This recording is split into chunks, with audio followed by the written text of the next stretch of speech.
በስመ አብ ወወልድ ወመንፈስ ቅዱስ አሐዱ አምላክ በቅድሚያው እግዚአብሔር አምላክ ስላገናኘን ክብርና ምስጋና ለአምላካችን ይሁን። እንኳን ደህና ቆያችሁን። ስሜ መላከ ፀሐይ ቆሞስ አባ ገብረ ማርያም ገብረ መድህን እባላለሁ። በኢትዮጵያ ኦርቶዶክስ ተዋሕዶ ቤተክርስቲያን በሸገር ከተማ ሀገረ ስብከት በለገጣፎ ለገዳዲ ኩራጅዳ ክፍላተ ከተማ ቤተ ክህነት ስር ያንድ ክፍል ሰራተኛ ነኝ። እንግዲህ ይህ ዓለም አቀፍ የሆነው ታላቁ የቤተክርስቲያናችን ጉባኤ አንደኛ ለቤተክርስቲያን ትልቅና ታላቅነቷንና ገናናነቷን የምታሳይበት ነው። በመቀጠልም እንደገና ደግሞ ቤተክርስቲያን ሁሉን የያዘች እምቅ ሀብት ያላት መሆኑን ዓለም ከዚህ ቀደም ከሚያውቃት በላይ እንዲረዳ የሚያደርግና ብሎም ለአማኞቿ በጣም ጽኑ የሆነ የእምነት መሰረት እንደሆነች ግብአትን የሚሰጥበት የቤተክርስቲያኗን የቀጣይ የ2018 የሥራ ሂደቶች ከዚህ ቀደም ከነበረውም በላይ ያሉን ነገሮቻችንን ሁሉ ጠበቅ በማድረግ ወደፊት ቤተክርስቲያናችን ከብራና ወደ ቀደመውም ልዕልናዋ ከፍ እንድትል የሚያደርግ ትልቅ ጉባኤ ነው ብዬ አስባለሁና የተለየ ነው። እንግዲህ እስካሁን ድረስ በዚህ በታላቅ ጉባኤ መሳተፍ ከጀመርኩ ከ9 ጉባኤያት በላይ ሆኖኛል። የዘንድሮ ደግሞ በጣም የተለየ ነው። ምክንያቱም የተለየ የሚያደርገው ምንድነው? ብፁዕ አባታችን ብፁዕ አቡነ ሳዊሮስ በመንበረ ጵጵስና ዋና ስራ አስኪያጅ እና እንዲሁም ደግሞ የደቡብ ምዕራብ ሸዋ የሸገር አህጉረ ስብከት ሊቀ ጳጳስ ብፁዕነታቸው መምራት ከጀመሩ በኋላ ብዙ ክፍተቶችና ችግሮች እየተፈቱ ያሉበት ብሎም አልፎ ተርፎ በገጠሪቷ ያሉ ቤተክርስቲያናት በፈተና ውስጥ የነበሩት ሁሉ ዛሬ ያ የነበረ ፈተናዎች እየቀነሱ ወደ መልካምና ወደ መረጋጋት ደረጃ እየደረሱ ያሉበት ሁኔታ ላይ በመድረሱ ለቤተክርስቲያናችን ትልቅ ልዕልናና ክብር ነው ብዬ አስባለሁ። ስለዚህ የተለየ ጉባኤ ያደርገዋል ብዬ አስባለሁ። በጣም ትልቅ ጥያቄ ነው የጠየቅሽን። ምክንያቱም የቤተክርስቲያን ትልቁ ተልእኮዋ ዋናው መሰረቷ ወንጌል ነው። ወንጌል የቤተክርስቲያን የጀርባ አጥንት ነው።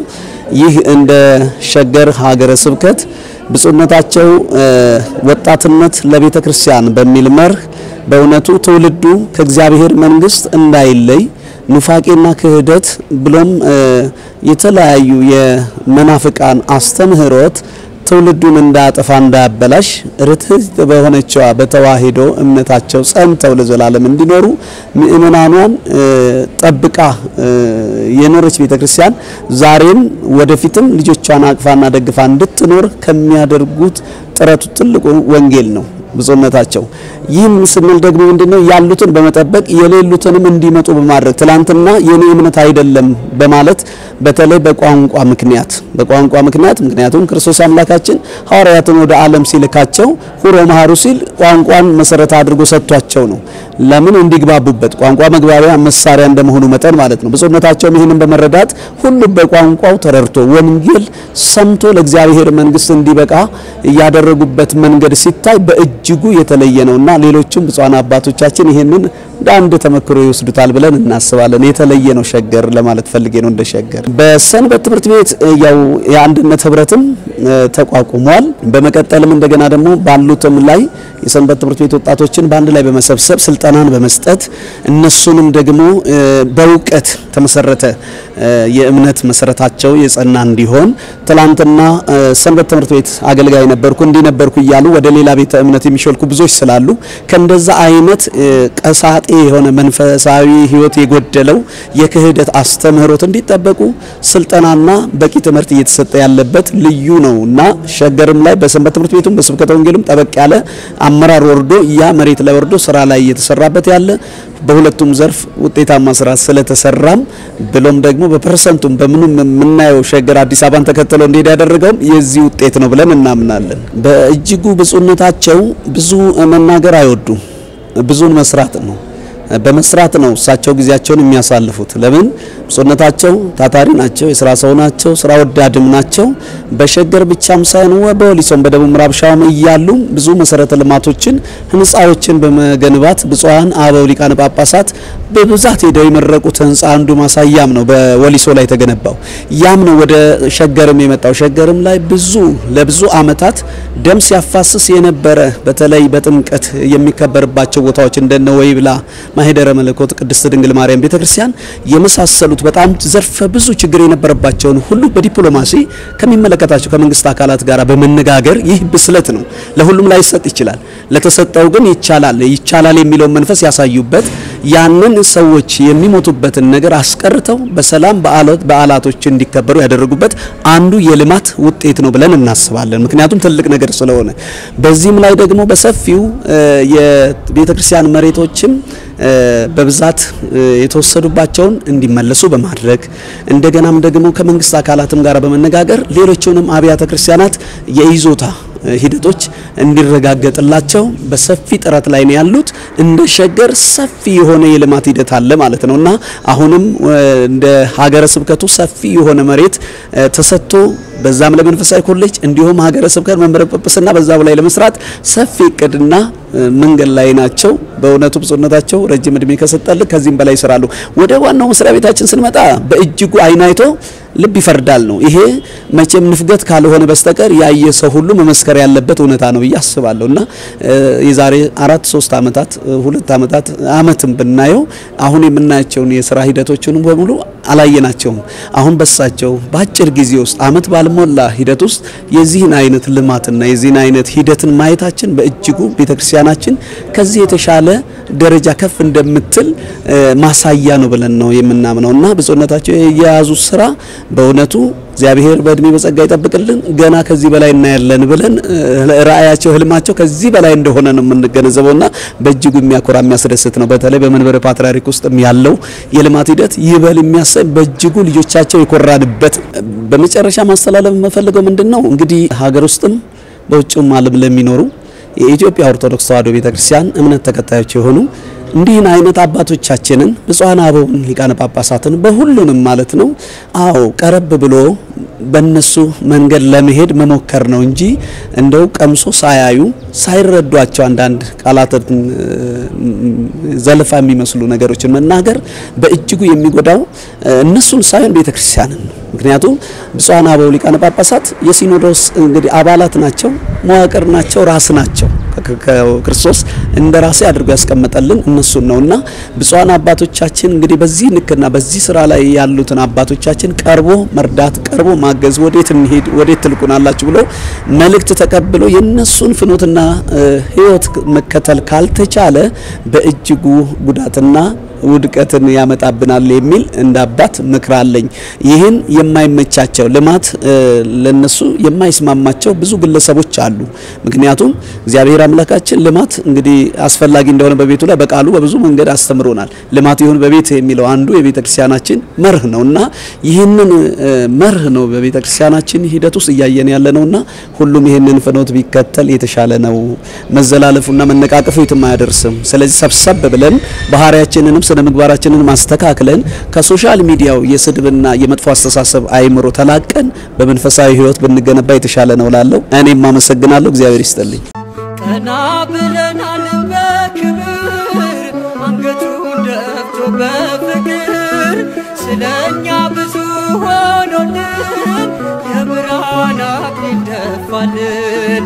የዓለም መድኃኒት ጌታ ነው ጠላታችንን ያሰረው። የዓለም መድኃኒት ጌታ ነው ጠላታችንን ያሰረው። በንጹህ ደሙ ያዳነን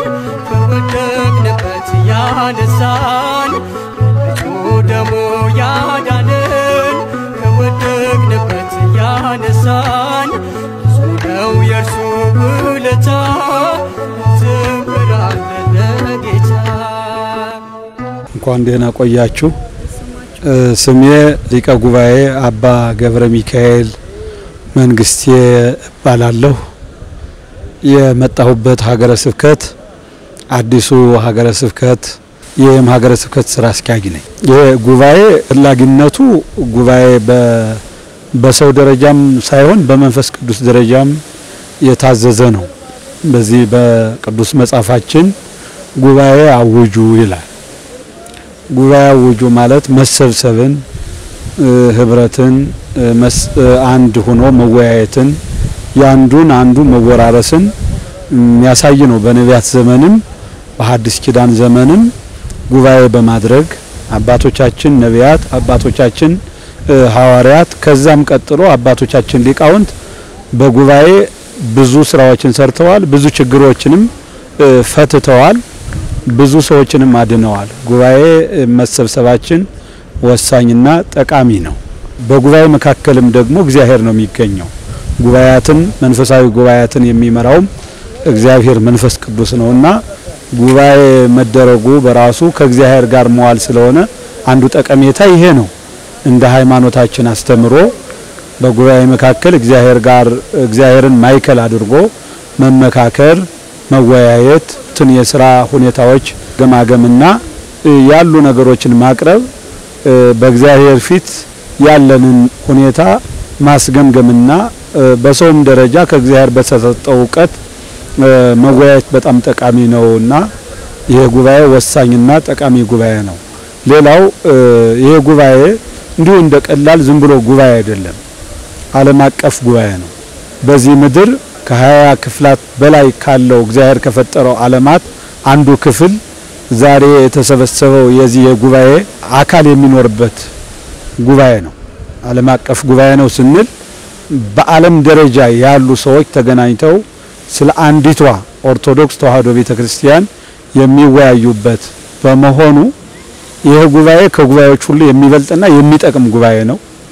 ስለዚህ በዓለም አቀፍ ደረጃ ደግሞ በሀገራት በአህጉራት ደረጃ የተለያየ ዕውቀት፣ የተለያየ የአየር ንብረት፣ የተለያየ አስተሳሰብ፣ የተለያየ የሰው ልጆች ኑሮ የሚኖሩበት ሁኔታ ስለሆነ በሚቀርበው ሪፖርት አንዱ ካንዱ ሌላው ከሌላው የሚማማርበትና የሚገነዛዘብበት ጉባኤ ስለሆነ በጣም ጠቀሜታው እጅግ የጎላ ታላቅ ጉባኤ መሆኑን በዚህ ልክ ገነዘባለሁ ማለት ነው። ትልቅ ጉባኤ ነው። ቀደም ብዬ እንደገለጽኩት የሀገረ ስብከት በ2017 በግንቦት ርክበ ካህናት ምልአተ ጉባኤ በቅዱስ ሲኖዶስ የተፈቀደ አዲስ ሀገረ ስብከት ነው። በጀት ዘመኑ የአንድ ወር የሥራ ጊዜ ቢኖርም በጀት ዘመኑ አልፎ በጥቅምት ስለሆነ ይሄ ጉባኤ የተደረገው በዛ መካከል የተወሰኑ ወራት በስራ ሂደት የቆየን ስለሆነ እጅግ ታላቅ ህዝብ ያለበት ነው። ህዝብ ከህዝብ ባይበልጥም ሁሉም ህዝብ እኩል ቢሆንም በተፈጥሮ የምን ለየት የሚያደርገው ባሁኑ ክፉ ዘመን አመጣሹ ነገር ያላታለለው ውሸት፣ ስርቆት የማያውቅ ማህበረሰብ የሚገኝበት የማህበረሰብ ነውና ይሄ በጣም ለየት ያለ ሀገረ ስብከት መሆኑን በዚህ አጋጣሚ መግለጽ እፈልጋለሁ። በሌላ መልኩ እንደ ሀገረ ስብከታችን በስብከተ ወንጌል ደረጃ በሰፊው ነው ምንገነዘበው። ደምም በሪፖርታችን ለመግለጽ እንደሞከር ነው የቤተ ክርስቲያን የመጨረሻውም የመጀመሪያውም የጥሪ ዓላማ ሰዎችን በወንጌል ማዳን ነው። በወንጌል የማዳን ስራ ነው። ሌላ ምንም ልማቱም ቢባል ቅዳሴውም ማህሌቱም ቢባል በወንጌል ያልዳነ ህዝብ ሊድን አይችልም። ስለዚህ ያንን ተገንዝበን ወንጌልን በማስፋፋት በትውፊት በባህል በነባር ሃይማኖት ነባሪቷና ርቲት ጥንታዊቷን ቤተክርስቲያን የሚከተለውን በበለጠ እግዚአብሔራዊ አስተምሮትን ተረድቶ አውቆ በልማድ ሳይሆን በእውቀት ተገንዝቦ እንዲሄድ የማድረግ እቅድ ላይ ነን። ስራዎችንም ጀምረናልና ትልቁ በሀገረ ስብከታችን ከ170% ለወንጌል እንሰጣለን። 70%ን በአመቱ ትልቁ የሥራ ጊዜያችን የምንሰጠው ለወንጌል ነውና በዚህ ልክ ታስቦ ወጣቱ ላይ ሰንበት ትምህርት ቤቱ ላይ ህዝቡ ላይ በየደረጃው በየአቅሙ ወንጌል ለማዳረስ በእቅድ ደረጃ እንገኛለን ለማለት እፈልጋለሁ። አዎ ሰንበት ትምህርት ቤት እውነት ነው። ሰንበት ትምህርት ቤትን እንደቀላል አናይም። ነገ ሰበካ ጉባኤ የሚሆነው ነገ ቆራቢ፣ ነገ አስቀዳሽ፣ ነገ የቤተ ክርስቲያን ሁለገብ አገልጋይ የሚሆነው ሰንበት ትምህርት ቤት ነው። ስለዚህ ሰንበት ትምህርት ቤት ትልቅ ጊዜ፣ ቦታ፣ እቅድ፣ ጥናት የሚያስፈልገው ክፍላችን ነው። በተለይም ደግሞ ተረካቢ ወጣቱ የምናገኝበት ክፍል ነው። ያ ከመሆኑ የተነሳ በሰንበት ትምህርት ቤት ዙሪያ በጠቅላይ ቤተ ክህነት የታቀደውን የትምህርት አፈጻጸም አንደኛው እሱን ማስፈጸም ነው። ሁለተኛው እንደ ጠቅላላ እንደ አካባቢያችን ሁኔታ የተጠኑ ትምህርቶችን መምህራኖችን በተገናዘበ መልኩ ልዩ ትኩረት በመስጠት በእቅድ ላይ መስራት ጀምረናል። ወደፊትም ጠንክረን በሰንበት ትምህርት ቤቱ ላይ መስራት እንደሚገባ ያው ሀገረ ስብከቱ ይገነዘባል።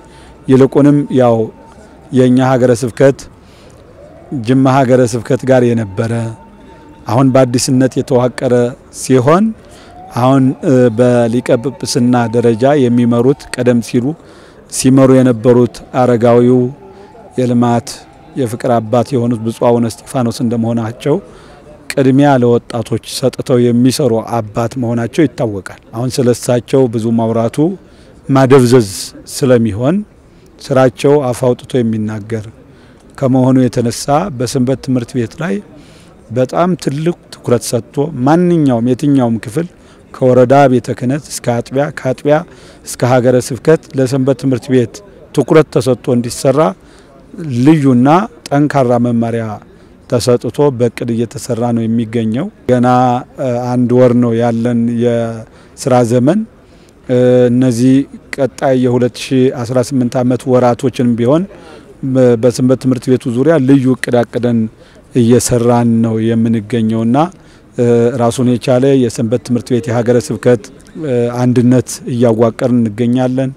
የትምህርት ፖሊሲውን በሚያሰለጥኑ አሰልጣኞችን በማሰልጠን ላይ እንገኛለን። አጠቃላይ የሰንበት ትምህርት ቤት ዳራ ቁጥር በማጥናት ላይ እንገኛለን። በዚህ ልክ እየሰራን እንገኛለን። በእኛ ሀገረ ስብከት ደረጃ ልማት ትንሽ አብዛኛው አብያተ ክርስቲያናት ከመስመር ወጣ ብለው ወይም ደግሞ ወደ ውስጥ ገብተው የሚገኙ አድባራት ናቸው። ዋና መስመር ላይ የሚገኙት 3 አጥቢያ አብያተ ክርስቲያናት ናቸው። እነሱ ወደፊት ራስ አገዝ ልማት በከተማው ላይ በርዕሰ ከተማው ላይ እንዲሰሩ ከዞኑ መንግስት ጋራ በመነጋገር ሂደት ላይ ነው የሚገኙት። አንዱ ደብር መጥምቀ መለኮት ቅዱስ ዮሐንስ ፈለገ ዮርዳኖስ ቤተክርስቲያን ማይለ ህጻናት በማስጀመር ላይ ይገኛል። ሌሎቹም በዚሁ መልኩ ሌሎች ልማቶችን በመጀመር ላይ ነው የሚገኙት። ሌሎቹም ችግኝ በመትከል ለአካባቢው አጠቃላይ ለግብርና ስራ ለችግኝ ለእርሻ ስራ ምቹ በመሆኑ እነዚህን ማይከል ያደረጉ ስራዎች እየተሰሩ ይገኛሉ። በዚህም አመት በ2018 አመት የእርሻ ልማት በሁሉም አጥቢያ አብያተ ክርስቲያናት ላይ በማስተግበር ላይ እንገኛለን እና ልማት ወደፊት ደግሞ እያጠናን አዲሶች ስለሆንን ታቅዶ ተጠንቶ መሰራት ስላለበት አሁን ሚዲያው ላይ ዝም ብለን ብናወራ ውጤታማም ስለማያደርገን እቅዶች አሉን፣ ግን የሚተገበሩ ናቸው። ገና በዚህ ልክ ታቅዷል። ሁለተኛው እንደ ጠቅላይ ቤተ ክህነት እየተሰራ ያለው ልማት እውነት ለመናገር ያው ሁሉም ሰው በራሱ አቅም ልክ ነው ሊረዳም ሊያስብም የሚችለው። አንዱ እንደኔ ያስብም እኔም እንደሌላው አላስብም።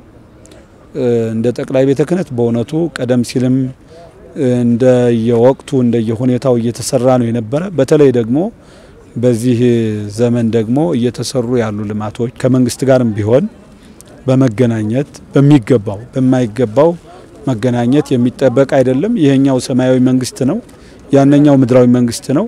ደግሞ ሁለቱም የሚያገናኛቸው ጉዳዮች ላይ ደግሞ ተገናኝቶ መስራት አዋቂነት ነው። ያም ከመሆኑ ቀደም ሲል በተለያዩ ሚዲያዎች እንዳየ ነው ትልልቅ ፎቆችን እንደ አዲስ አበባ ከተማ ተሰርተው ሲረከቡ አይተናል። ይሄ ትልቅ ልማት ነው። አንደኛው በራሱ አንድን ህዝብ ስለሆነ የሚመራው መንግስትና ቤተ ክህነት ለህዝቡም በጋራ ተናቦ ተገቢ በሆነ መንገድ ተገቢ በሆነ ድርሻ ተናቦ መስራት ይሄ ትልቅ ብልህነት ነውና እዚህም ግቢ የሚታዩት ይሄ ሁሉ ምናየው የነበረው ቆሻሻ ጸድቶ እግዚአብሔር ንጹህ ባህሪ ነው። ንጹህ ባህሪ የሆነው እግዚአብሔር በሚነገርበት ቃል እግዚአብሔር አባቶች በሚመላለሱበት ግቢ ንጹህ አድርጎ ውጩም ውስጡም ንጹህ አድርጎ ነው ክርስትና። ውስጥ ብቻ አይደለም ልብስንም ንጹህ አድርጎ ልብንም ንጹህ አድርጎ ነውና ይሄ ግቢ በዚህ መልኩ ልማቱ ከተማውን በተከተለ ሁኔታ ውጩም አጥሩ እንደምናየው ሰሞኑን በልዩ ሁኔታ ዲዛይን ተደርጎ የወዳደቀ ቆርቆሮ ወድቆ የነበረው በዚህ መልኩ መሰራቱ በጣም እጅግ ነው ደስ የሚለው እና ልማቶች ተጀምረዋል መቀጠል አለባቸው ብዬ ነው ማምነው።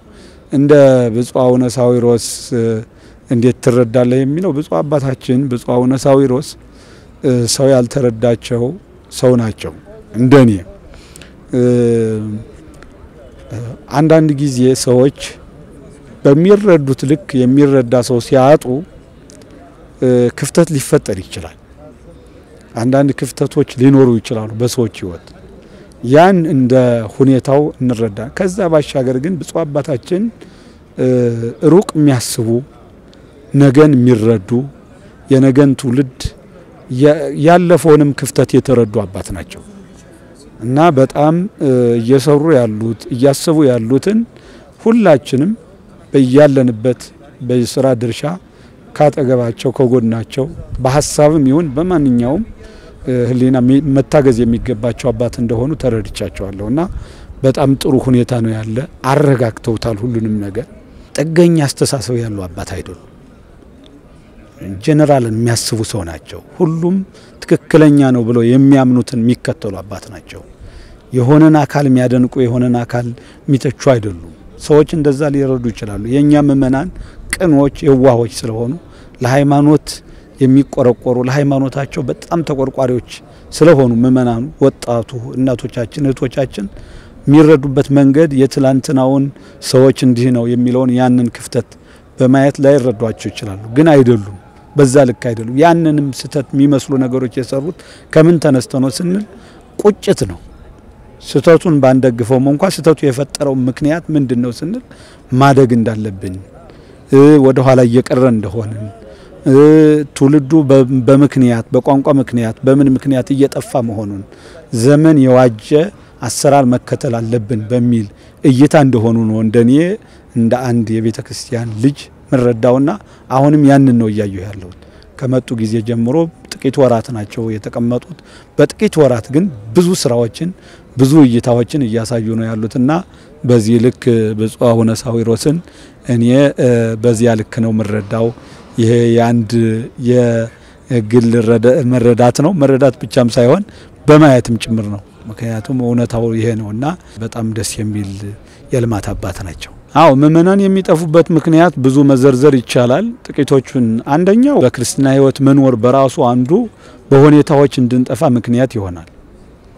እንደ የኢትዮጵያ ኦርቶዶክስ ተዋሕዶ ምእመናን ምንም እንኳን ቤተክርስቲያኒቱ አስተምሯ ምንም ጉድለት ባይኖራትም በተገቢ ሁኔታ ትምህርቱን ተደራሽ አድርጋ መቁረብ ባለባቸው ሰዓት መቁረብ የሚገባቸው ሰዎች እንዲቆርቡ ማስቀደስ ያለባቸው ሰዎች እንዲያስቆርቡ መማር የሚገባቸው ሰዎች እንዲማሩ አድርጋ እንግዲህ የኢትዮጵያ ኦርቶዶክስ ተዋሕዶ ቤተክርስቲያን ማለት አዲስ አበባ ወይም ትልልቅ ከተሞች ብቻ አይደለም። በ100% ምናሰላው አብዛኛው 80% ገጠር ያለው ምእመን ነው። የገጠር ያለችው ቤተክርስቲያን ደግሞ ያለው አገልግሎት እናቃለን። ሁላችንም ገጠር ያደግን ስለሆነ ተገቢ የሆነ ትምህርት ባለማግኘት ሁኔታዎች ሲቀያየሩ በዛ ምክንያት መጥፋት አንደኛው ነው። ሁለተኛው የኛም ያሰራር ክፍተት የኛም የውስጥ ያሰራር ክፍተት ለብዙ ሰዎች የመጥፊያ ምክንያት እንደሆነ እረዳለሁ። እንደኔ ያሰራር ክፍተት ማለት የስነ ምግባር ጉድለት እንዲሁም ደግሞ የርስ በርስ በምድራዊ ጉዳይ ላይ የመጨቃጨቅ በማይጠቅመው ጉዳይ ላይ የሚጠቅመውን ነገር በመመናን አይምሮ ላይ አለመስራት ይሄ ነው። ሌላው ጊዜ ባደገ ቁጥር ጊዜ የሚያመጣቸው ነገሮች ህዝቡን እንዲያታልሉ በራሱ ከውጭ የሚመጣው ግፊት ወደዛው እንዲሳብ የማድረግ እንደ ማግኔት የመሳብና የመሳብ ሁኔታዎች ብዙ ምእመናን እንዲጠፉ እየሆነ ያለበት ሁኔታ እንደሆነ በዚህ ልክ ነው የምንረዳው። ይሄን ነው የምንረዳው። ማስተላለፈው የሚጠፉ ምእመናን ሃይማኖታቸውን ትክክለኛ የሆነችውን የነፍስ ድህነት የሆነችውን ኦርቶዶክስ ተዋሕዶ ቤተክርስቲያን ያልገባቸውን እየጠየቁ ማወቅ የሚገባቸውን ከትክክለኞች መምህራን እየተረዱ ትክክለኛውን እያወቁ በሃይማኖት እንዲጸኑ፣ ሌላው ደግሞ እኛም መሪዎች ተገቢ የሆነውን ለምእመናን እንደ አባት እንደ መሪ እንደ ጠባቂ እንደረኛ ተጠንቅቀን መምራት እንደሚገባን ለማሳሰብ ወዳለሁ። እንደ አጠቃላይ ኢትዮጵያ ሀገራችንን ሰላም እንዲያደርግ ብዙ ችግሮች አሉ በየገጠሩ። ያ ሁሉ ችግር ተቀርፎ ህዝባችን አንድ ሆኖ እግዚአብሔራዊ መንፈስ ቅዱሳዊ ጸጋ አድሮበት እያንዳንዱ በተለያየ በተልካሻ ምክንያት እየተጎዳ ያለው ህዝባችንን ሰላም አግኝቶ የሚኖርበትን ሁኔታ እመኛለሁ። እናንተንም አመሰግናለሁ።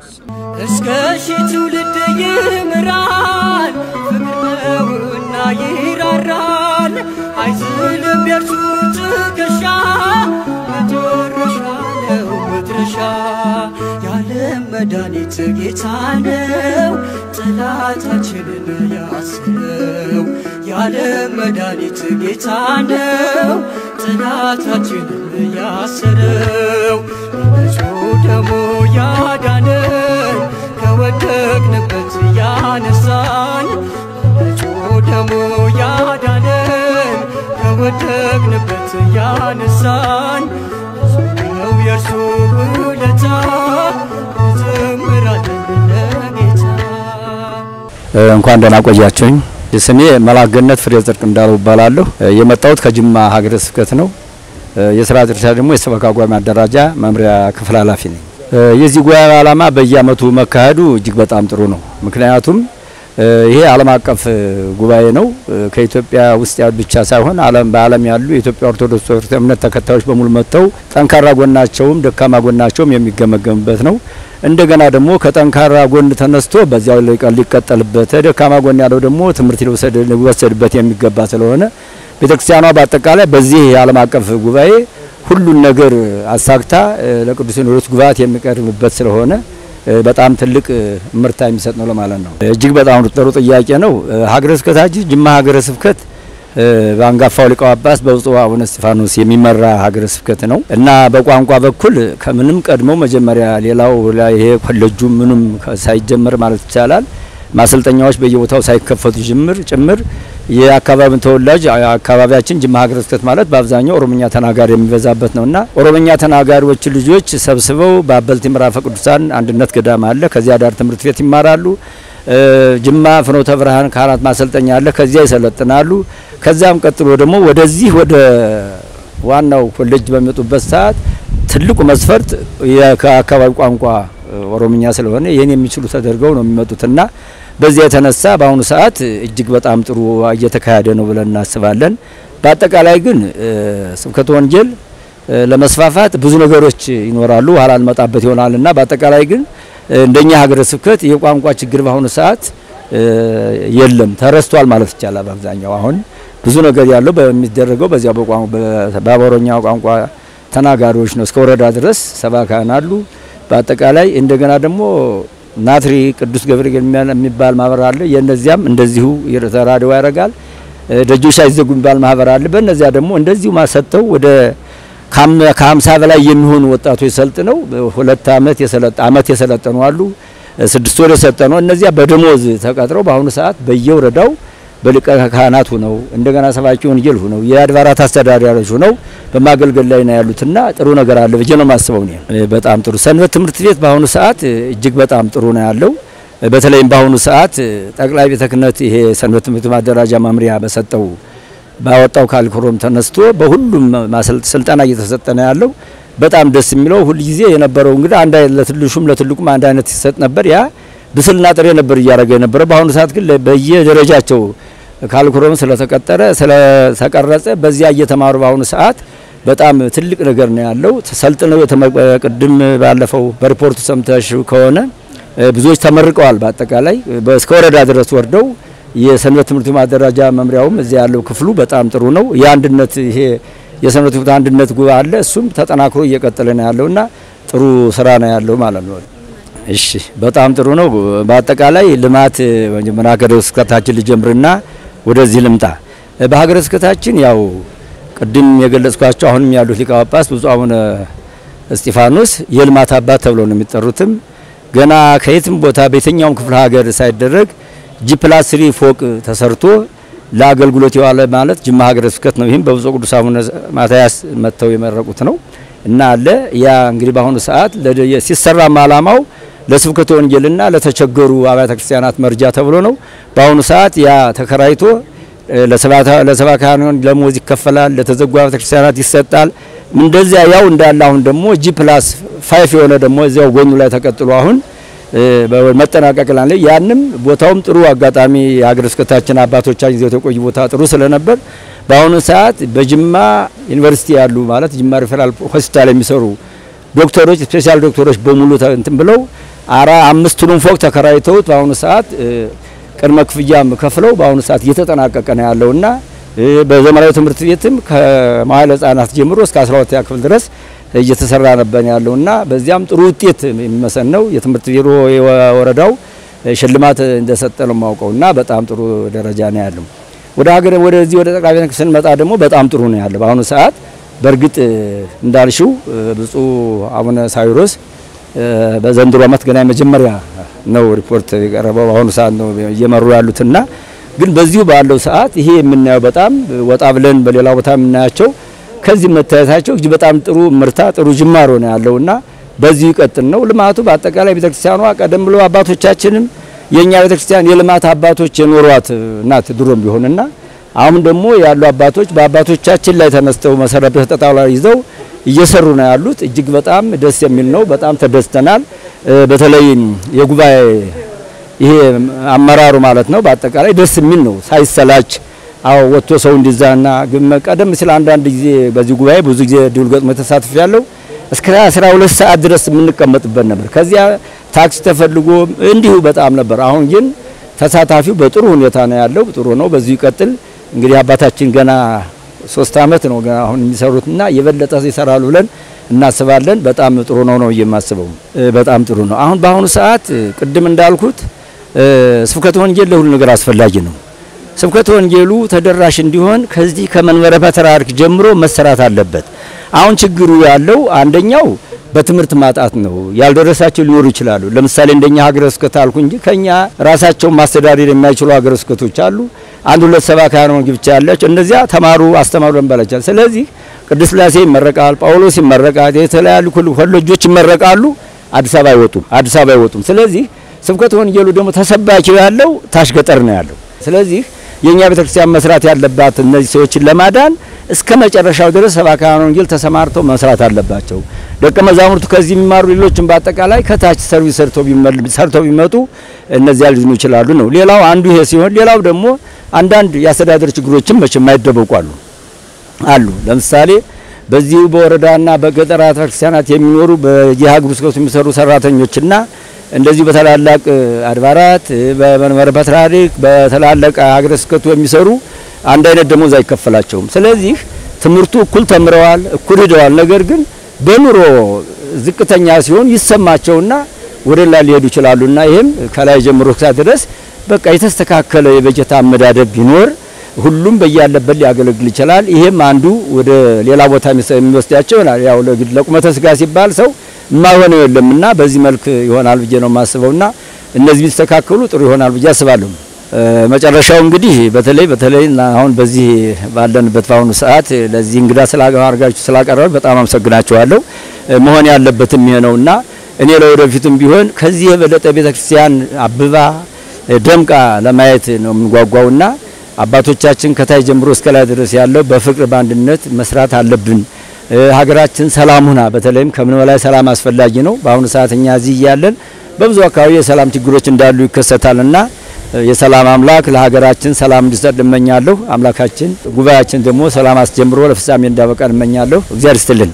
እስከ ሺህ ትውልድ ይምራል ፍቅርና ይራራል አይዝልም የእርሱ ትከሻ መድረሻ ነው መድረሻ ያለም መድኃኒት ጌታ ነው ጠላታችንን ያሰረው የዓለም መድኃኒት ጌታ ነው ጠላታችንን ያሰረው በንጹሕ ደሙ ያዳነን ከወደቅንበት ያነሳን በንጹሕ ደሙ ያዳነን ከወደቅንበት ያነሳን ነው የእርሱ ውለታ እንዘምራለን ለጌታ